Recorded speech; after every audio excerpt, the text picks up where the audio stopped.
Dejtonskog sporazuma. Mnogi govore da je Dejtonskim sporazumom ozvaničena Bosna i Hercegovina. Ja to tako ne bih rekao. Jednostavno dva politička subjekta, odnosno dva pravna subjekta, to je Federacija Bosne i Hercegovine i Republika Srpska, su međunarodnim sporazumom napravile državnu zajednicu Bosnu i Hercegovinu. Bosna i Hercegovina prije toga, takva kakva je napravljena Dejtonskim sporazumom, nije uopšte imala pravni suverenitet, nije postojala. To znači da je sporazumom dva entiteta napravljena Bosna i Hercegovina. I Bosna i Hercegovina se zasniva na principu sporazuma, odnosno djelovanjem i usaglašavanjem dva entiteta.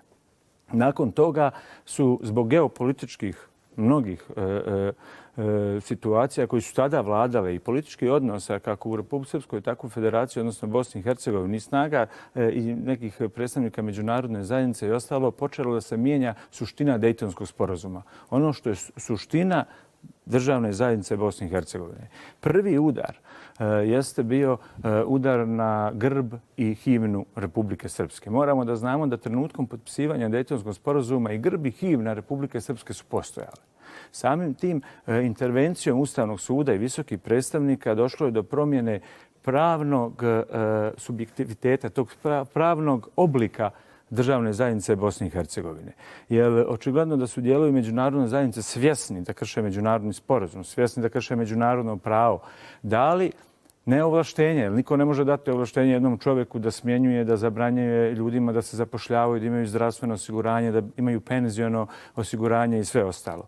Znači, ne može to niko dati. To nije ni po jednoj Evropskoj konvenciji, ni po jednom međunarodnom pravu. To se dešavalo u Bosni i Hercegovini.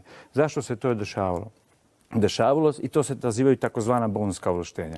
Dešavalo se kako bi Republike Srpske bilo sve manje, a kako bi se jačala vlast Bosne i Hercegovine.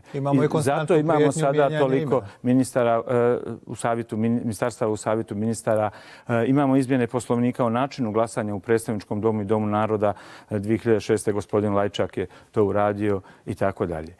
Jednostavno, jedno pravno nasilje je napravljeno na Bosni i Hercegovini kako bi što veća ovlaštenja i nadležnosti imala Bosna i Hercegovina. I to su visoki predstavnici radili prema funkcionerima koji su tada bili na određenim funkcijama u Republici Srpskoj ili u Bosni i Hercegovini.